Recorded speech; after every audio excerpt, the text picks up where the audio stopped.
Saya rasa seorang ahli bedah plastik sedang menangani istrinya dan kemudian kami diberitahu bahwa dia mengalami henti jantung, tapi saya tidak yakin dia benar-benar mengalaminya. Ibu 3 anak mengalami henti jantung saat prosedur kecantikan dan suaminya yang ahli bedah plastik jadi tersangka kematiannya. Saya menyelidiki kematian Hillary Brown dan dampaknya pada Dr. Ben Brown.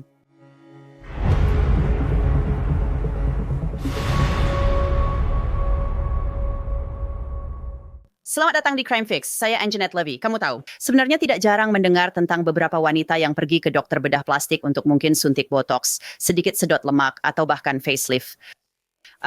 Ini adalah bisnis besar, terutama di Florida. Tapi yang jarang kamu dengar adalah seorang wanita meninggal saat prosedur berlangsung, menurut jaksa di Gulf Breeze, Florida. Itu terjadi pada kasus Hillary Ellington Brown, seorang ibu berusia 33 tahun dengan 3 anak.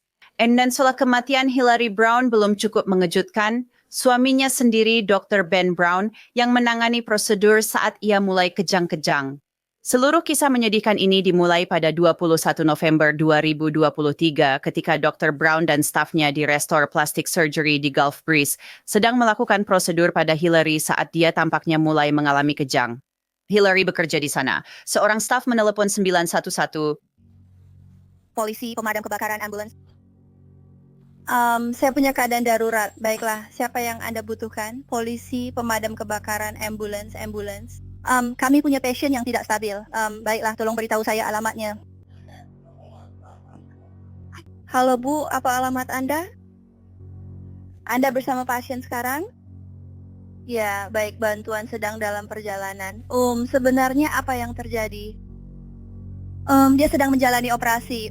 Ini adalah klinik bedah plastik, kondisinya tidak stabil. Dia baru saja mengalami kejang. Baik, dan operasi apa yang sedang dijalani olehnya? Untuk apa? Ada beberapa prosedur.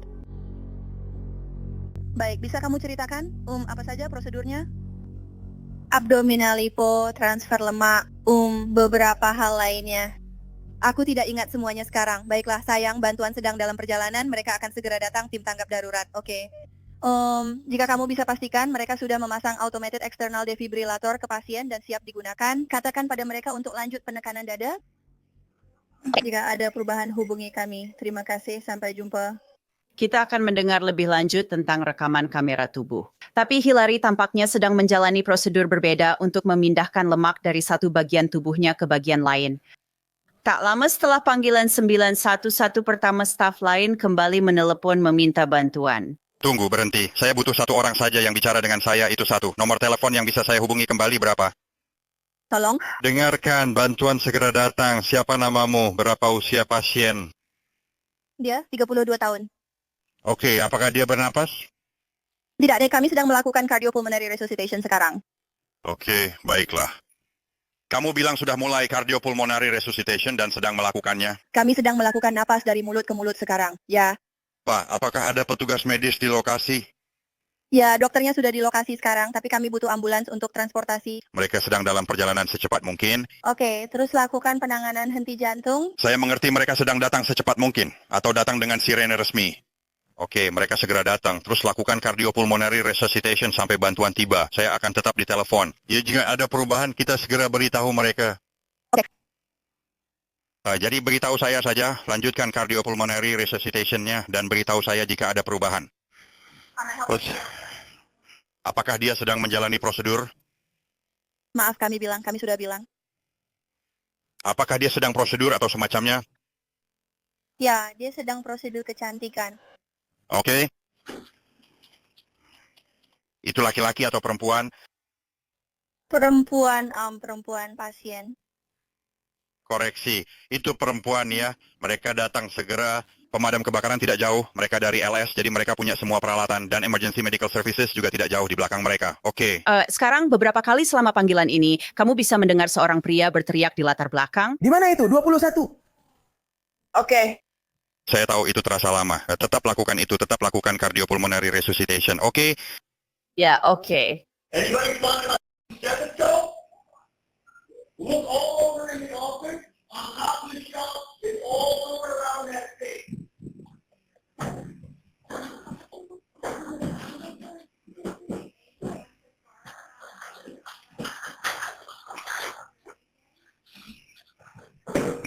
Harusnya akan segera sampai. Oke. Okay. Fire department phone. Beritahu saya saat mereka sampai di sana. Oke. Saya membahas banyak kasus kejahatan menakutkan di Crime Fix. Satu hal yang saya pelajari adalah privasi dan keselamatan pribadi tidak boleh dikompromikan, terutama soal data pribadi online. Anda akan terkejut melihat betapa banyak informasi seperti nama, nomor telepon, dan alamat rumah tersebar di internet dan bisa ditemukan serta dijual oleh broker data. Apakah Anda pernah bertanya-tanya mengapa Anda sering menerima begitu banyak panggilan dan email spam yang mengganggu itu? Itulah mengapa sponsor kami, Incogni, adalah alat penting yang membantu Anda mengambil kembali kendali, secara otomatis mengidentifikasi broker data yang menyimpan informasi Anda dan memintanya untuk menghapus. Incogni menemukan lebih dari 50 broker menyimpan data saya, dan dalam beberapa hari perusahaan mulai menghapusnya. Mudah digunakan, buat akun dan izinkan Cogni bertindak, lalu mereka akan mengurus sisanya.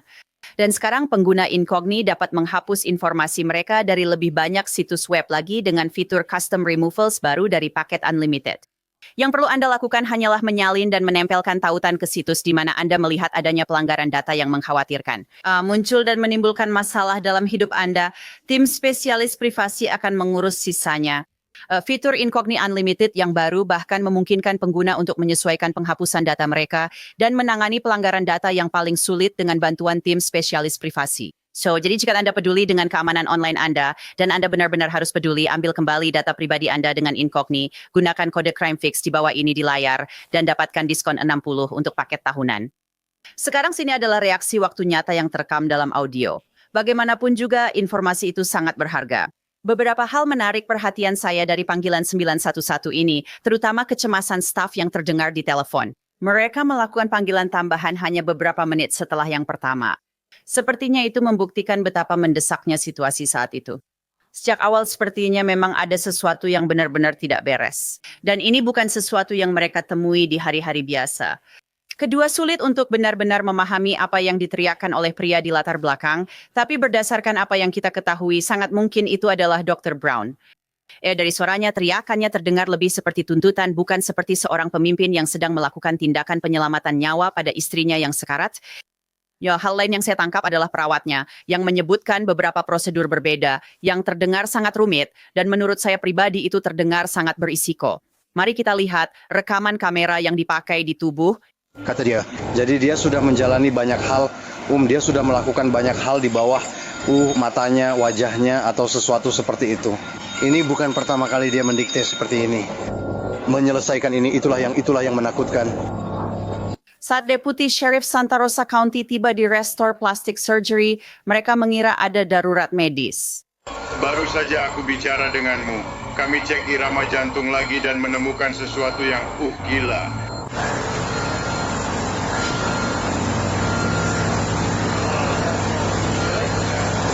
Itu bagus, mereka mendapat poster. Namun setelah berbicara dengan beberapa perawat, seorang deputi tetap merasa ada yang tidak beres. Dengarkan dia saat menceritakan kejadian itu ke atasannya. Biar saya informasikan saja. Saya rasa Saya tidak melihat alasan untuk menambah lagi sekarang. Tapi intinya kami mendapat panggilan medis di kantor dokter di sini di Navarre. Kurasa begitu. Seorang dokter bedah plastik sedang menangani istrinya. Lalu kami diberitahu bahwa dia mengalami henti jantung. Tapi aku tidak yakin dia benar-benar mengalaminya.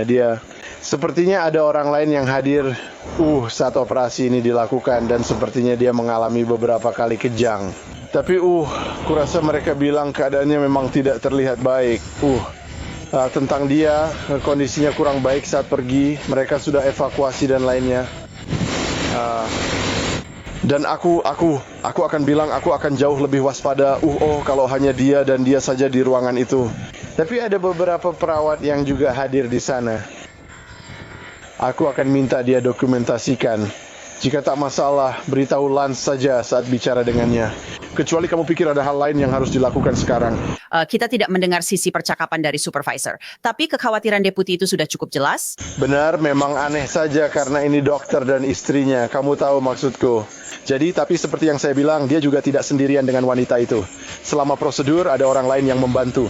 Saya rasa Sibila akan mencatat nama mereka dan mencari info singkat sebagai antisipasi jika muncul sesuatu. Kalau nanti misalnya ada yang bilang, oh dia mencoba membunuhnya gitu. Kalau hanya ada dokter dan istrinya di sana, saya pikir kita harus melakukan penyelidikan. Itu juga agak aneh. Saya pikir tahu kan kalau dia memang meninggal demi keadilan untuknya. Kita perlu menyelidiki dan memastikan semuanya berjalan benar. Tapi kalau memang ada saksi di ruangan itu sedikit mengubah keadaannya, tahu kan? Ya, aku rasa begitu. Dan memang ada beberapa bagian dari kejadian itu. Jadi dia sudah pernah menjalani operasi serupa dan dibius. Jadi dia benar-benar dibius total. Mereka melakukan sesuatu pada bekas luka di perutnya. Lalu dia sadar dan bisa berjalan-jalan. Dan mereka akan melakukan suntikan di wajahnya. Dan dia bahkan sempat salah mencampur apapun yang akan disuntikan ke wajahnya. Seperti lemak, aku kurang paham. Tapi saat mereka mulai menyuntik, mereka melakukannya di atas satu mata lalu di mata lainnya. Dan kemudian dia mengalami kejang, seperti 4 kali kejang yang cukup parah. Sebelum emergency medical services tiba di sini, dan kemudian kamu tahu kami diberitahu bahwa dia mengalami henti jantung. Jadi kami belum mengonfirmasi itu dengan emergency medical services.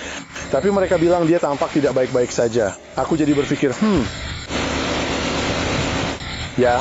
Saat wakil sheriff menerima panggilan, petugas medis sudah membawa Hillary ke rumah sakit dengan ambulans. Beamer, kamu sudah dipindahkan. Menurutmu apakah kita normal karena masih berdiri?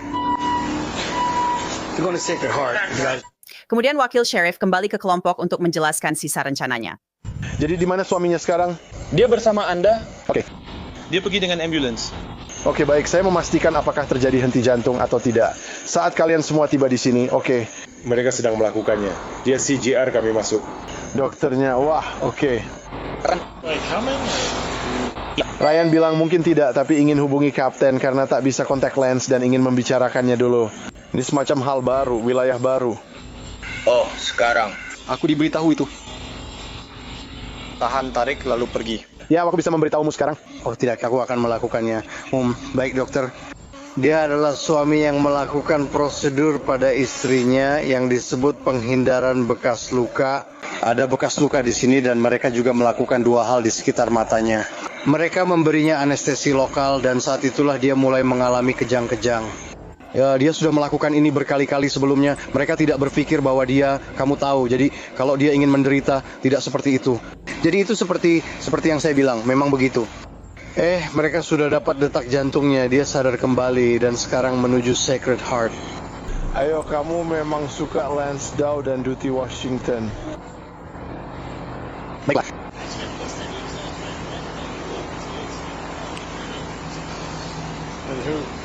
Berapa banyak orang yang ada di ruangan saat semua ini terjadi? Siapa saja di ruangan selain dokter perempuan? Berapa banyak orang? Dia segera baik-baik saja. Bukan hanya satu dokter saja. Seorang perawat yang membantu dalam prosedur tersebut keluar untuk menjelaskan apa yang terjadi di dalam ruangan itu.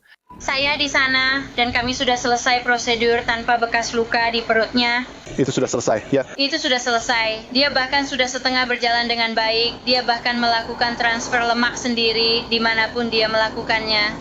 Dia menyuntik area sensitifnya dengan obat bius, biasanya lidokain, peti, dan natrium bikarbonat. Dia menyuntikkan ke mata kanan dan kiri, lalu membicarakan penglihatan kabur. Namun karena matanya bengkak, ia tentu tidak bisa melihat.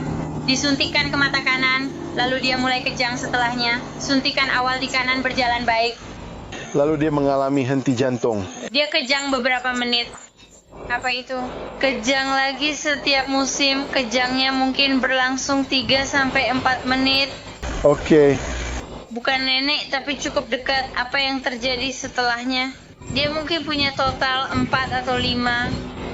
Oke, sebelum ada yang bisa menanganinya. Ya, maksudku... Tekanan darah kami normal, detak jantungku juga bagus. Selama itu, semuanya seperti itu. Selama prosedur, adakah hal yang tidak biasa? Jadi penyelidikan sedang berlangsung sementara para deputi itu berada di lokasi. Apa ini? Banyak sekali. Jawab. Mereka berdua di mobil yang sama. Hanya bercanda. Kamu tahu mau kemana? Aku tahu. Ya, program.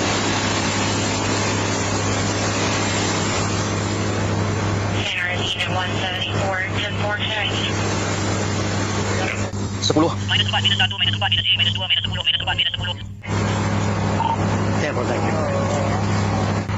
Dengan banyak pertanyaan belum terjawab, Wakil Sheriff menelepon lagi, bukan untuk memastikan protokol, tapi memastikan langkah yang diambil tepat. Jadi emergency medical services memang membawa korban. Dan pada dasarnya pertanyaan saya adalah, apakah saya perlu memperlakukan ini sebagai potensi kasus pembunuhan? Atau sebaiknya kita hanya, Anda tahu, membuat laporan informasi singkat dan menganggapnya sebagai prosedur medis yang tidak disengaja? Ya, jadi saya Kapten dan Counts pada dasarnya berpikir, Anda tahu, laporan informasi singkat seharusnya sudah cukup. Jadi dia setuju dengan itu. Ya, dan dan saya baru saja bertanya kepada para saksi, saya bilang, nah Anda tahu apakah mereka punya banyak permusuhan dalam pernikahan mereka? Dan mereka bilang, tidak, itu normal maksud saya. Anda tahu, itu pernikahan yang normal. Saya bilang, oke, dan mereka sama sekali tidak curiga apa-apa hari ini. Jadi tapi setidaknya saya akan punya sevila, dia akan terus mendokumentasikan dan mengunggah foto. Jadi jika dia meninggal dan keluarganya menelepon, mereka bisa berkata, oh dia membunuhnya. Setidaknya kami punya bukti bahwa sama sekali tidak ada indikasi tentang itu. Jadi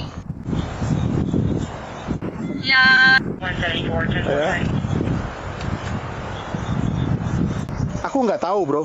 Sepertinya prosedur medis terakhirnya adalah perbaikan total. Ada bekas luka dan menambahkan sedikit lemak di wajahnya. Itu gila, nggak sepadan. Iya, menurutku seperti yang sudah aku bilang, itu bagus. Karena jika dia tiba-tiba meninggal, keluarganya menelepon dan bilang dia membencinya, dia membunuhnya. Nah, jadi kita punya sesuatu untuk dikatakan tidak, hari ini tidak ada tanda-tanda seperti itu. Karena pernikahan mereka tidak sempurna, jika ada yang menelepon, itu tidak masalah.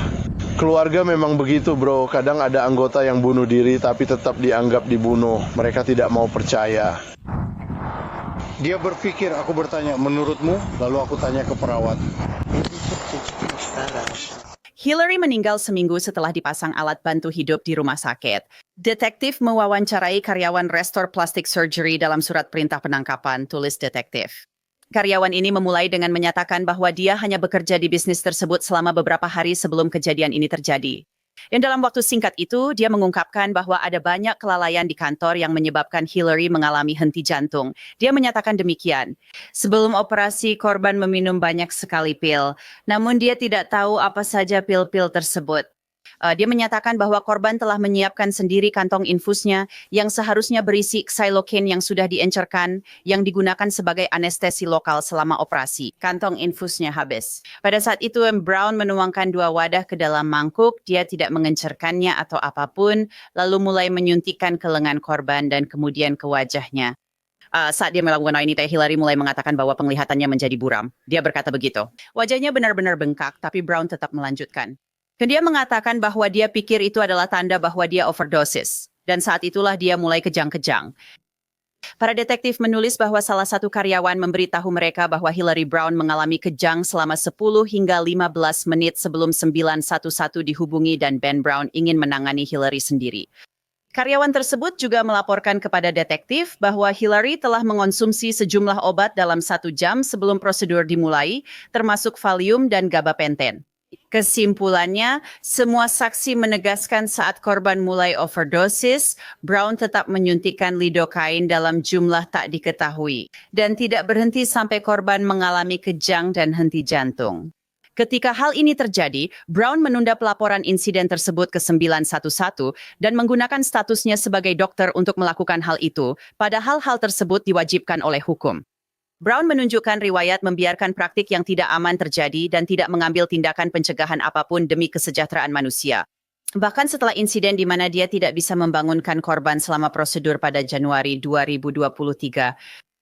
Jadi, setelah surat perintah penangkapan ditandatangani oleh hakim, dokter bedah plastik Dr. Ben Brown menyerahkan diri ke kantor Sheriff Santa Rosa County. Brown menghadapi satu dakwaan pembunuhan karena kelalaian dan izin praktiknya. Kedokteran telah diberi pembatasan darurat oleh Departemen Kesehatan Negara Bagian. Untuk membahas kasus ini, saya menghadirkan Tim Johnson, pengacara pembela di Tallahassee. Tim, Saya merasa kasus ini adil. Saya jadi bertanya-tanya, ya Tuhan, apakah ini sering terjadi? Di mana seorang suami yang merupakan ahli bedah plastik melakukan prosedur di kantornya pada istrinya sendiri, istrinya bekerja di sana, dia mengisi kantong infusnya sendiri. Maksud saya, ketika saya membaca surat pernyataan untuk surat perintah dalam kasus ini, semuanya terdengar seperti resep menuju bencana. Kamu tahu menurutku ini apa? Dan menurut saya, Noken, hukum benar-benar tidak membatasi apakah kamu boleh melakukan operasi pada pasanganmu. Lalu kamu jadi terlalu nyaman, seperti saya bilang di kasus pidana. Kamu tahu, kamu selalu mendapat masalah saat mencoba membantu teman atau anggota keluarga. Saat dokter memutuskan mengoperasi istrinya, dia berkata, ya, saya akan melakukan ini dan itu. Istrinya mungkin bekerja di sana tanpa tahu komplikasinya, sementara suaminya yakin bisa memperbaiki segalanya. Kamu terkena bencana dan beginilah bunyinya. Memang terdengar seperti bencana total, dan dia tidak didakwa. Dr. Ben Brown tidak didakwa dengan, kamu tahu, pembunuhan yang disengaja. Dia didakwa dengan pembunuhan tanpa sengaja. Jadi dia dituduh lalai. Hal-hal yang diduga dikatakan oleh karyawannya kepada penyelidik. Maksudku itu terdengar sangat kacau di sana. Para karyawan ini bilang, mereka ingin menelepon 911, tapi dia bilang, tidak, aku akan mengurusnya. Maksudku, dia bahkan sempat kejang-kejang, dan tidak maksudmu mereka mencoba membantunya. Menurut dokumen, tidak ada troli darurat di sana, padahal seharusnya ada. Aku merasa ini sulit dipercaya. Dan kemudian kamu bilang, mungkin memang tidak ada hukum tentang merawat istrimu atau melakukan operasi atau prosedur pada istrimu. Menurutku secara etika seharusnya memang ada pemisahan di situ. Kamu tahu, menurutmu memang begitu. Aku juga sering mendengarnya. Ketika pasangan melakukan operasi atau menulis resep untuk pasangannya, seharusnya ada aturan, namun faktanya tidak ada. Sekarang mereka akan melakukannya. Asosiasi Medis Florida sedang mengejar, saya percaya, lisensinya dan menemukan bahwa dia lalai secara medis. Mungkin bukan satu hal saja yang menyebabkan pembunuhan tak sengaja. Tapi ketika Anda menambahkan 9 hal berbeda, itu terjadi. Ketika ada tenaga kesehatan lain yang memberitahunya, dia sedang kejang, dia butuh penanganan medis. Ya, jika Anda tidak segera bertindak dan tidak punya perlengkapan, Anda lalai. Jika seseorang meninggal karena kelalaian Anda, itu pembunuhan akibat kelalaian.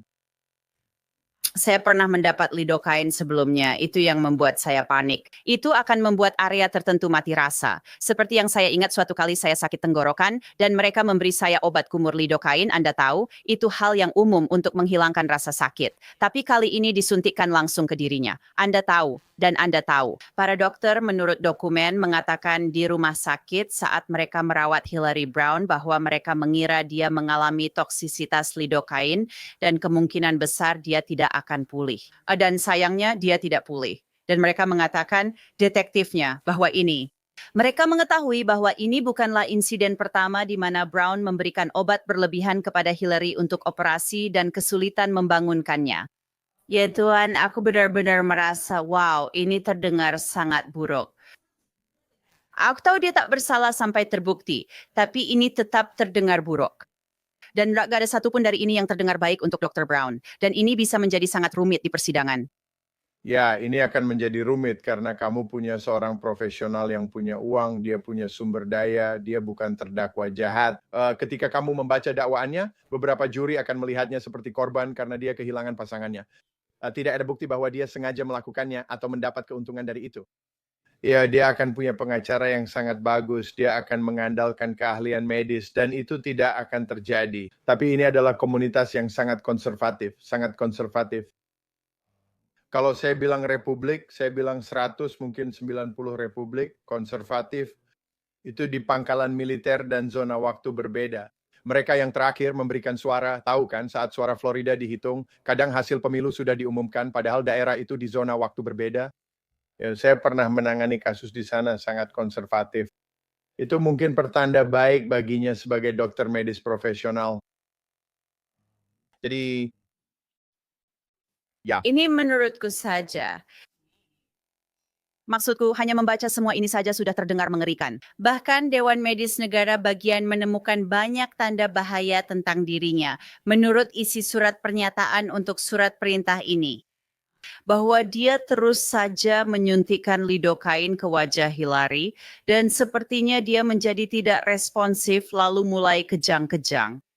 Dan kamu tahu itu mengubah perilaku dan gerakanmu. Kita semua paham maksud mereka saat bilang kejang-kejang.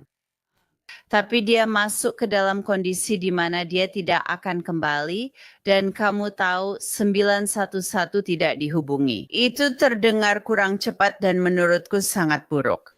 Seperti seorang dokter yang agak mengalami tunnel vision mungkin dan tidak menyadari keseriusan situasinya. Seperti kamu harus seperti menyingkirkan egomu pada suatu titik dan menyadari ya Tuhan istriku seperti sedang kejang. Seperti kita harus memperbaiki ini.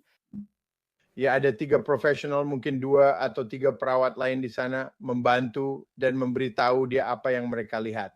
Dia bilang dia mengalami masalah pada matanya. Sebelum dia tidak merespons, tidak ada troli darurat di sana untuk membantu jika terjadi keadaan darurat. Dan dia menyuntikkan obat-obatan ini ke dalam tubuhnya. Saya ingin sekali melihat semua obat yang telah disuntikkan kepadanya di masa lalu dan seberapa sering dia mendapatkannya. Dia juga pernah melakukan operasi pada dirinya di masa lalu dan memang melakukannya. Ya, saya rasa dia tidak mematuhi aturan berat badan. Obat-obatan ini diberikan sesuai berat badan. Seringkali obat-obatan ini membuatmu tidak sadarkan diri. Dia tampaknya tidak melakukannya, hanya membiarkan dia mengisi. Lalu dia akan pergi dan dia masuk ke sepertinya wastafel dan bahkan tidak mencampur obat-obatan itu sebelumnya. Dia memasukkannya ke dalam dirinya saat keadaan darurat ini. Ya, dia seharusnya menyadari ada masalah pada matanya karena biasanya jika mengalami masalah mata, pasti ada sesuatu seperti toksisitas. Jadi dokter instalasi gawat darurat langsung tahu bahwa dia tidak akan bisa pulih. Mereka memeriksa tubuhnya dan menyimpulkan organnya tak mungkin pulih dan memang benar dia tidak sembuh. Jadi ketika sudah sejelas itu dari ruang instalasi gawat darurat, itu berarti dia benar-benar overdosis. Ya, benar-benar kasus yang sangat menyedihkan dan mengerikan. Dan Hillary Brown, dia punya 3 anak dari hubungan lain dan kamu tahu keluarganya sedang berduka. Ini kasus yang mengerikan. Aku mau tanya satu hal tentang tim yang menurutku menarik. Kamu tahu, Ben Brown didakwa dengan pembunuhan tidak disengaja dan dia adalah seorang dokter. Dia masih punya pelatihan itu dan keterampilannya tetap lengkap. Klinik bedah plastiknya sudah ditutup permanen. Namun pengacaranya, Mark O'Meara, yang saya hubungi untuk dimintai komentar, meminta agar ikut serta dalam proses deposisi. Dalam kasus ini, apakah itu umum terjadi? Maksudku, Mark O'Meara bilang, lihat, ini adalah seorang dokter medis dan dia bisa membantu penasihat hukum dalam deposisi ini. Karena di Florida, memang seperti itu yang mereka lakukan. Mereka melakukan deposisi di mana masing-masing pihak bisa mengajukan pertanyaan kepada saksi dari pihak lawan. Semacam proses untuk mencari fakta. Jadi apakah itu umum dalam proses pidana bahwa terdakwa akan hadir saat deposisi? Itu tidak umum, sangat jarang. Dan biasanya hanya dilakukan jika terdakwa memiliki keahlian tertentu atau dapat membantu pengacara dalam memeriksa silang saksi-saksi dari negara. Dalam kasus ini Anda akan melihat negara kemungkinan akan menghadirkan pemeriksa medis, mereka akan menghadirkan dokter lain, atau orang-orang yang akan menjadi saksi, dan dia akan bisa membantu. Pengacara tidak mengerti soal kedokteran. Kami belajar keahlian dari klien atau ahli yang kami sewa. Tidak ada ahli lebih baik dalam kasus ini selain pria di ruangan itu yang melatih dan melakukan SO. Saya rasa pengadilan mungkin akan mengizinkannya jika saya adalah jaksa penuntut. Saya akan meminta hakim untuk ikut hadir dalam pengambilan kesaksian agar bisa mengendalikannya. Karena jika misalnya para perawat ini ada di sana dan mereka sedang diambil kesaksiannya dan itu sedang digunakan. Kesaksian biasanya diambil di ruangan kecil agar dokter dapat mengawasi, membuat mereka tampak buruk dan merasa gugup. Tapi jika Anda melakukannya di ruang sidang penuh dengan hakim, maka dia tidak akan bisa mengendalikan para saksi ini. Mereka mungkin juga merasa terintimidasi duduk di sana bersama mantan atasan. Saya benar-benar terintimidasi. Jika pengadilan mengizinkan dia duduk di ruang pemeriksaan, itu sebaiknya dilakukan. Mereka bisa mendapatkan hakim, pengadilan-pengadilan ini punya orang-orang hakim yang bisa mengawasi hal itu. Pastikan tidak ada yang dilakukan secara tidak semestinya dan tidak ada paksaan atau intimidasi. Itu mungkin jalan tengah yang memungkinkan dia membantu pengacaranya. Saya rasa itu adil. Kita akan lihat apakah jaksa meminta itu. Ini kasus yang sangat menyedihkan, Tim, dan seharusnya tak pernah terjadi. Benar-benar mengerikan. Saya akan memantau perkembangan. Terima kasih, Tim Johnson. Terima kasih sudah mengundang saya. Bagaimana perkembangan kasus ini? Ben Brown kini bebas dengan jaminan $50.000 sambil menunggu sidang dan ia mengaku tidak bersalah atas tuduhan pembunuhan. Saya sudah menghubungi pengacaranya, tapi hingga rekaman ini dibuat belum ada balasan. Itu dia episode Crime Fix kali ini bersama Anjanette Levy. Terima kasih dan sampai jumpa di episode berikutnya.